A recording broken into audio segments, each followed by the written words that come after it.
اس لیے ہم اس وقت اسٹیٹ سرکار کو ڈائریکٹلی لا اینڈ آرڈر کے لیے تو کچھ بھی نہیں کہہ سکتے. جب ان کے ہاتھ میں ہے ہی نہیں تو ہم ان کو سوال کیا کریں گے؟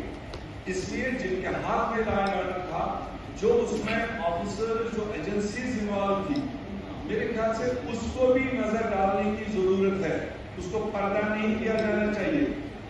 اگر اس میں بھی کہیں پر لیپسز رہے ہیں، مرکزی سرکار کو چاہیے، لیفٹیننٹ گورنر کو چاہیے کہ وہ اس سیکشن میں بھی دیکھے کہ یہ لیپسز کہاں رہے.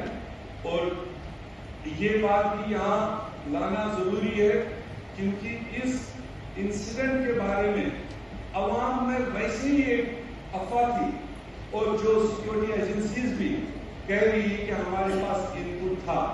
اگر ان پٹ بھی تھا، ہوا بھی تھی، تو اس کو کرب کرنے کی کوشش کیوں نہیں کی گئی؟ یہ کہاں پر یہ چوک ہوئی کہ اتنے لانگ جنگل میں جا کر، اور کیوں بائی سرن اتنا کھلا چھوڑ کے سوال اٹھتا ہے کہ سیکورٹی کہہ رہے کہ ہمیں پوچھا نہیں گیا، پرمیشن نہیں گیا. ہسٹری ہے کہ وہاں بائیسرن کے لیے، آڑو کے لیے، چندن واڑی کے لیے، بیتاب ویلی کے لیے کبھی کوئی ڈپارٹمنٹ پرمیشن نہیں مانگتا.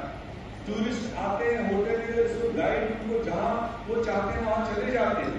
اگر اتنا بڑا رش ان پچھلے ایک مہینے میں بائیسرن کے لیے دکھائی دیا، پر ڈے 400-500 ٹورسٹ وہاں جا رہے ہیں، میرے خیال سے جو سیکورٹی جو ان چیزوں پر نظر رکھنی چاہیے تھی وہ بھی کہیں نہ کہیں لیپس ہے، جو ہوم منسٹر نے خود بھی ایکسپٹ، یہ میں نہیں کہہ رہا، مگر ایکسپٹ کرنا کافی نہیں ہے.